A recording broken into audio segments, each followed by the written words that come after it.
नमस्कार। आज हम चर्चा करेंगे संपूर्ण विश्व को ममता, मानवता, स्वतंत्रता और समानता का पाठ पढ़ाने वाले तथा शांति के पुजारी और भारतीय संस्कृति के प्रतीक आचार्य विनोबा भावे के विषय में। मित्रों, महाराष्ट्र की भूमि उन संतों, विचारकों, राजनीतिज्ञों तथा समाज सुधारकों की रही है जिन्होंने अपनी चिंतन के बल पर न सिर्फ संपूर्ण भारत को वरन पूरे विश्व को प्रभावित किया। और उन्हीं संतों में एक महान संत आचार्य विनोबा भावे थे। दोस्तों, आचार्य विनोबा भावे का जन्म महाराष्ट्र के कोलावा जिला में और गगोड़ा गांव में 11 सितंबर 1895 ईस्वी को हुआ।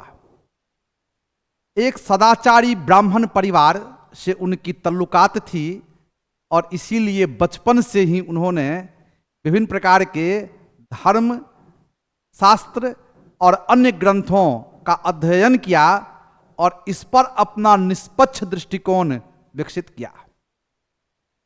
आचार्य विनोबा भावे बचपन से ही प्रकृति के प्रेमी थे और प्राकृतिक वातावरण में तमाम कार्यों को वे पूरा करना चाहते थे।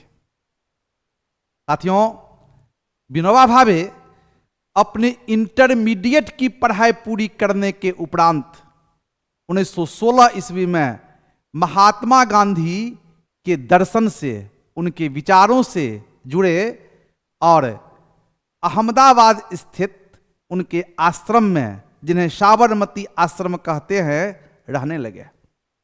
दोस्तों, महात्मा गांधी के सत्य, अहिंसा, निर्भीकता के साथ अपनी बातें कहना और ब्रह्मचर्य के सिद्धांतों से विनोबा जी काफी प्रभावित थे और जीवन भर उन्होंने इन तमाम बातों और विचारों, सिद्धांतों का पालन किया। और इसीलिए महात्मा गांधी का सच्चा अनुयायी और उनका आध्यात्मिक शिष्य आचार्य विनोबा भावे को कहते हैं। गांधी जी के द्वारा ही उन्हें आचार्य की उपाधि दी गई। साथियों, राष्ट्रीय आंदोलन और समाज सुधार दोनों एक साथ विनोबा भावे के मार्गदर्शन में चलता रहा।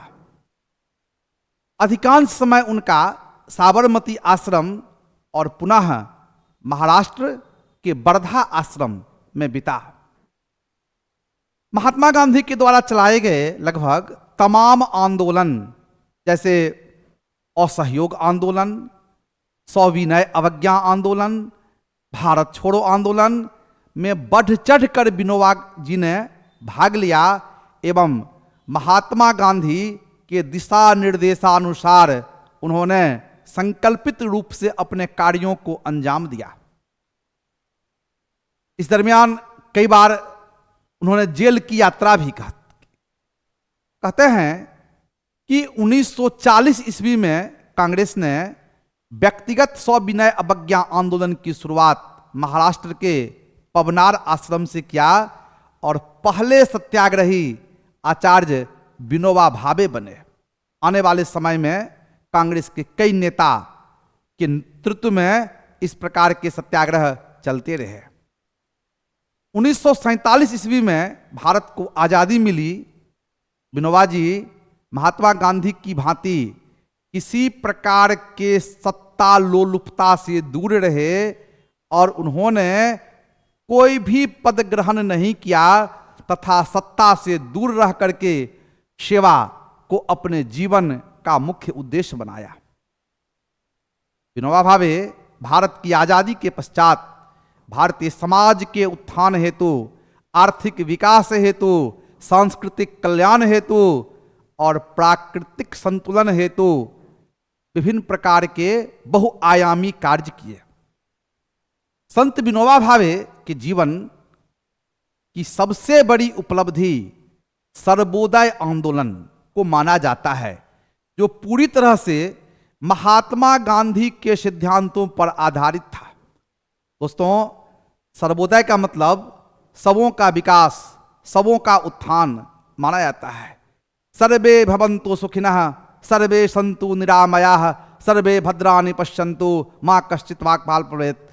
यही आचार्य विनोबा भावे का विश्व के प्रति, मानव जीवन के प्रति संदेश था।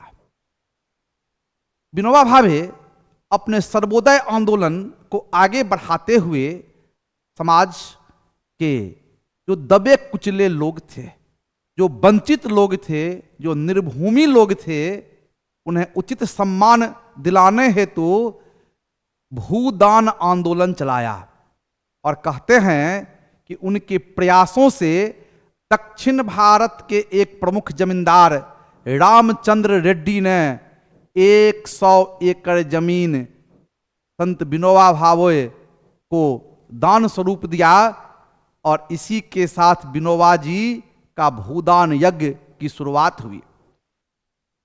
विनोबा भावे इस प्रकार के आंदोलन पूरे भारत में चलाए, और बड़े बड़े जमींदार जिन्हें उनकी आवश्यकता से अधिक भूमि उनके पास थी, उनकी स्वेच्छा से, उनकी मर्जी से, उनसे लेकर निर्भूमि व्यक्तियों के बीच बांटकर सामाजिक एकता, सामाजिक समरसता लाने की कोशिश किया।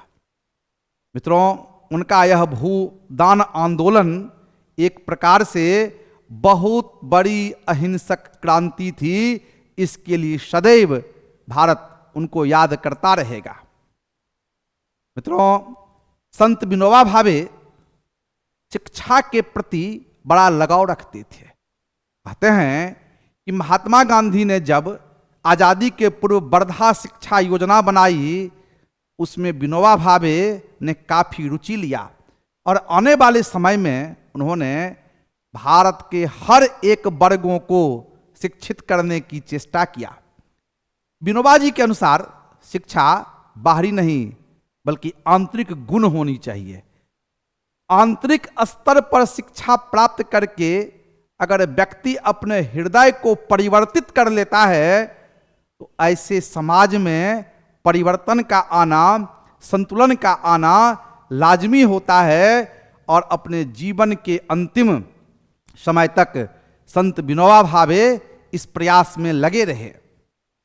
विनोबा भावे लघु और कुटीर उद्योग के विकास पर बल दिया, और इसके माध्यम से लोगों को आत्मनिर्भर बनाने की चेष्टा की। विनोबा भावे का यह प्रयास रहा कि पूरे भारत में निर्भूमि व्यक्ति कोई नहीं रहे, और हर व्यक्ति के पास कम से कम इतना भूमि अवश्य होनी चाहिए जिसके बल पर उनका जीवन यापन हो सके। संत विनोबा भावे अपने प्रयासों के बल पर आने वाले समय में कहते हैं, जो काम पुलिस और सैन्य शक्ति नहीं कर सकी, उन्होंने अपने पदयात्रा के, अपने अहिंसा के और अपने सत्याग्रह के बल पर किया। और यह कार्य था चंबल के क्षेत्र में हथियार उठा चुके डाकू। यह भारत सरकार के लिए एक बहुत बड़ी समस्या थी। कई दफा पुलिस और सैन्य बल वहां विफल हो चुकी थी, लेकिन आचार्य विनोबा भावे अपने विचारों के बल पर इन्हें हथियार डालने और समाज की मुख्य धारा से जोड़ने के लिए राजी कर लिया, जो इनकी बहुत बड़ी उपलब्धि थी। मित्रों, महिला आधी संख्या, आधी आबादी इसे कहते हैं।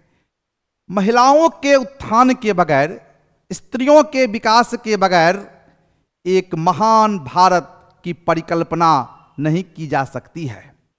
हम जिस समय की बात कर रहे हैं, भारतीय समाज में महिलाओं की स्थिति बहुत ही दयनीय थी। इसीलिए उन्होंने महिलाओं का एक विशाल सम्मेलन बनाया, महिला अधिकार की बात की, और समाज में उन्हें उचित सम्मान दिलाने हेतु हर संभव प्रयास किया।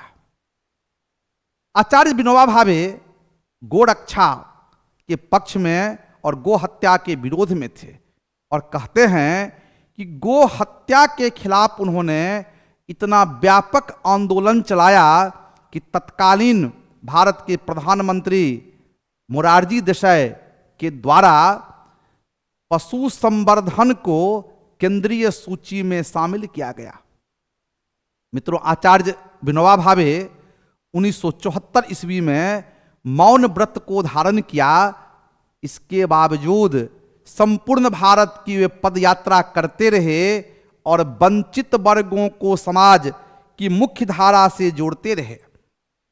और इसी का परिणाम था कि भारत में एक ऐसे वर्ग का उदय हुआ जिन्होंने समृद्धि और सामंजस्यता के लिए अपने संपूर्ण जीवन को अर्पित कर दिया। मानवतावाद के प्रति उनका दृष्टिकोण स्पष्ट था।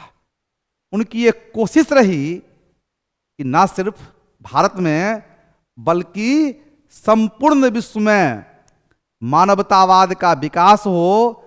मानवतावाद और आध्यात्मवाद दोनों साथ मिलकर चले और इसका व्यापक असर तत्कालीन समाज के ऊपर देखने को मिला। नवंबर 1982 ईस्वी में ऐसे महान संत ने संलेखन विधि से अर्थात भूखे रहकर अपने प्राणों का त्याग कर दिया। इनकी उपलब्धि के कारण इन्हें रेमन मैग्सेसे पुरस्कार, पुनः इनके मरणोपरांत इन्हें भारत रत्न से सम्मानित किया गया। ऐसे सदाचारी, ऐसे ब्रह्मचारी, ऐसे कल्याणकारी संत को भारत की जनता सदैव नमन करता रहेगा। दोस्तों, इसी प्रकार हम भारतीय इतिहास से जुड़े हुए जितने महापुरुष हैं उन्हें आपके सामने हम लाएंगे, उनकी विशेषताओं को बताएंगे और इसके माध्यम से अपने इतिहास, अपनी सभ्यता, अपनी संस्कृति से आपको रूबरू कराएंगे।